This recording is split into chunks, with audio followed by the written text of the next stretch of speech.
Good morning all of you. मैं प्रमोद कौशल आप सभी का वेलकम करता हूं अपने यूट्यूब प्लेटफॉर्म सर्वोदय इंस्टीट्यूट पर। देखते हैं 26 फैब की न्यूज। ठीक है, इसमें दोनों न्यूज को इंक्लूड कर दिया गया है।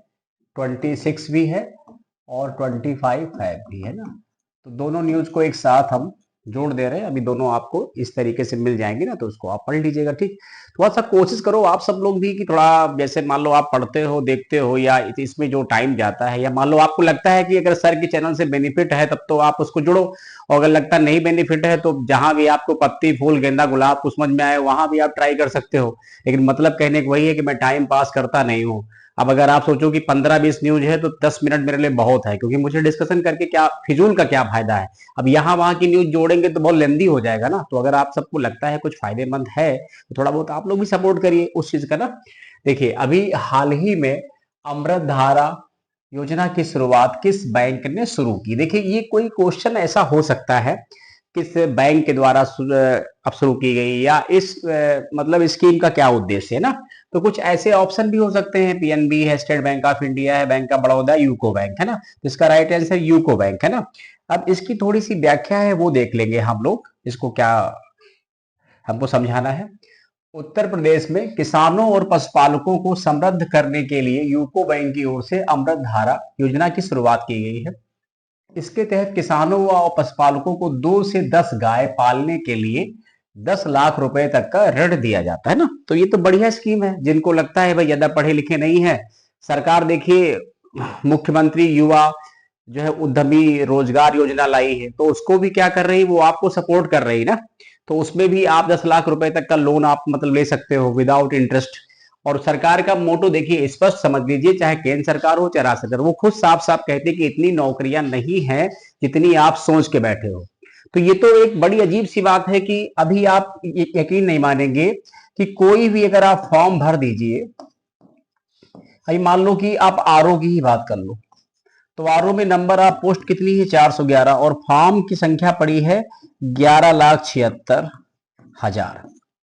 तो 12 लाख बच्चों को कहां एडजस्ट कर देंगे बताइए। और क्या वो 12 लाख बच्चे योग्य हैं। देखिए, किसी ने कैसे हाई स्कूल इंटर ग्रेजुएशन कर रखा है, उसके लिए वही बहुत बड़ा चैलेंज। पढ़ाई लिखाई ढंग से ना करिए तो बहुत बड़ा समस्या है अपने आप में। तो ये है कि रोजगार में चले जाओगे, व्यवसाय में आ जाओगे तो सो गुड रहेगा, उसमें ज्यादा आपको टेंशन भी नहीं अब लेनी है। बस थोड़ा सा क्या है, संघर्ष करना पड़ता, सीधी सी बात कहने की। तो ये एक स्कीम भी है जो यूको बैंक द्वारा स्टार्ट की गई है। इसके बाद ये क्वेश्चन भी खैर लेटेस्ट है और इंपॉर्टेंट ही है। क्या है क्वेश्चन, लिखा है कि फेडरिक मर्ज किस देश के नए चांसलर बने हैं। कुछ ऐसे option, Germany, Sweden, Finland, Norway. तो इसका राइट आंसर, क्योंकि चांसलर वगैरह जो है वो जर्मनी में होते हैं, जर्मनी के आम चुनाव में जर्मन विपक्षी नेता फेडरिक मर्ज की कंजर्वेटिव पार्टी ने जीत दर्ज की है। इसके साथ ही फेडरिक मर्ज का जर्मनी के नए चांसलर बनने का रास्ता साफ हो गया, जिसमें जर्मनी की ओलाफ स्कोल्स की केंद्र वाम सोशल डेमोक्रेटिक पार्टी को हराया गया है ना। ये बात समझ में आई नहीं आई। इसके बाद देखेंगे अगला क्वेश्चन क्या है।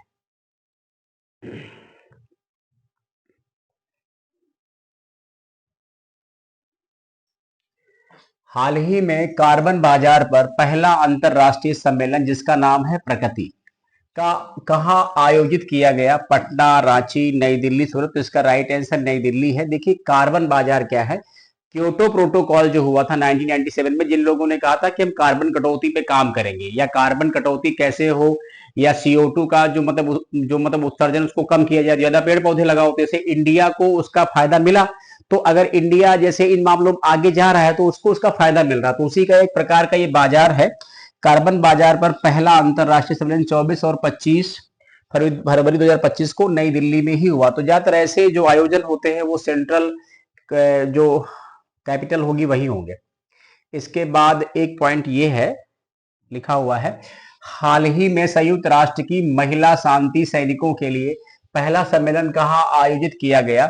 France, UK, India, America. तो राइट आंसर इंडिया हो जाएगा। संयुक्त राष्ट्र की महिला शांति सैनिकों का पहला संस्करण 24 और 25 फरवरी 2025 को नई दिल्ली में आयोजित किया गया ना। इसके बाद क्या पॉइंट है अगला,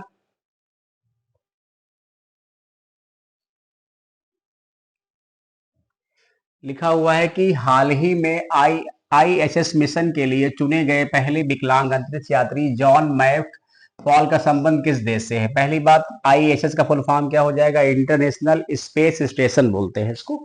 और इस मिशन के लिए जिसको मतलब चुना गया है वो विकलांग है, उनका एक पैर आर्टिफिशियल है। और इसका राइट आंसर है, जैसे अमेरिका है, ब्रिटेन है, स्वीडन है, ऑस्ट्रेलिया, उसका राइट आंसर क्या हो जाएगा?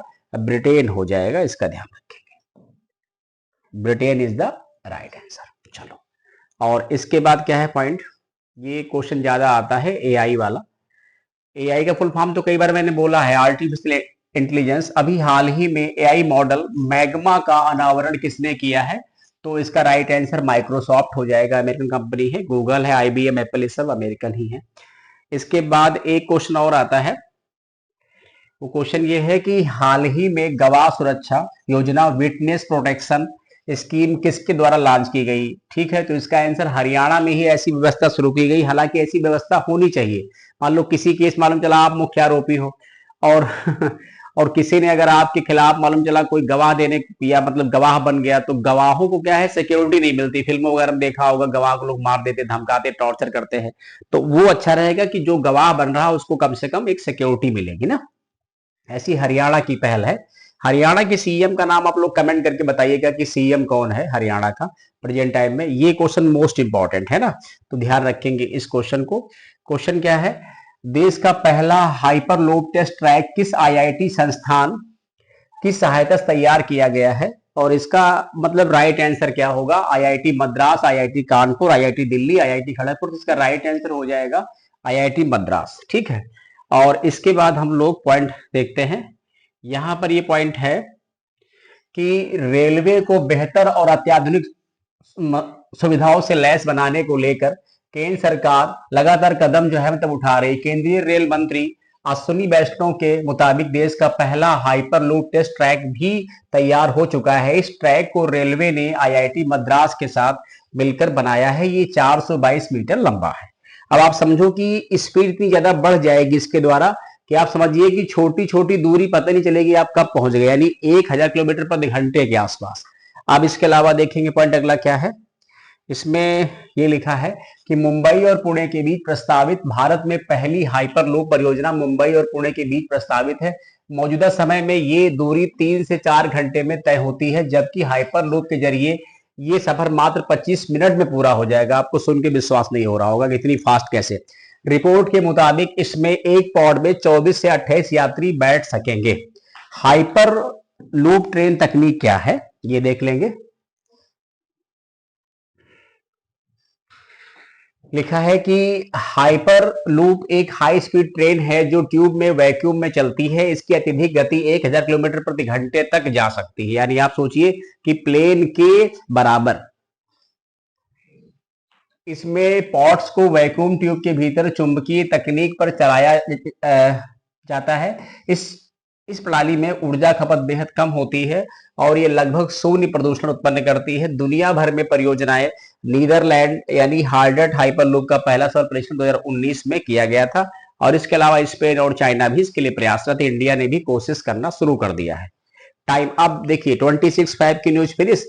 अब आप पढ़ेंगे 25 की न्यूज, इसमें ही हमने इसको जोड़ दिया है, अलग पढ़ने को मतलब नहीं है।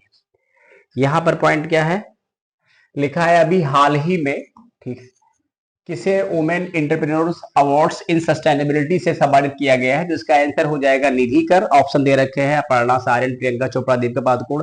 अर्थ नेस्ट की एग्जीक्यूटिव डायरेक्टर निधि कर को ब्रिटिश संसद के हाउस ऑफ लॉर्ड्स में ये सम्मान उन्हें इन्वायरमेंटल इनोवेशन में योगदान के लिए दिया गया है। House of Lords, House of Common, जैसे हमारे यहाँ लोकसभा और राज्यसभा, जैसे राज्यसभा वैसे उनके हाउस ऑफ लॉर्ड्स है। जैसे हमारे यहाँ आप पार्लियामेंट में देखते हैं कि जो लोकसभा है उसे उनके यहाँ कॉमन यानी हाउस ऑफ कॉमन कहते हैं, यानी ब्रिटिश पार्लियामेंट की बात में। और इसके अलावा एक ये पॉइंट क्या है अगला, अगला पॉइंट है कि आरबीआई की वित्तीय साक्षरता जो सप्ताह है, वीक है, इसकी थीम क्या है? हमने सिर्फ थीम ही अब लिख दिया है, financial literacy, women prosperity. RBI देश भर में जनता के बीच अलग अलग विषय पर वित्तीय शिक्षा संदेशों का प्रचार प्रसार करने के लिए 2016 से हर साल वित्तीय साक्षरता वीक आयोजित मतलब करता है। इस वर्ष की थीम थी महिलाओं को आर्थिक और सामाजिक रूप से मजबूत बनाने पर जोर देती है ना। ठीक है, इसके अलावा पॉइंट क्या है,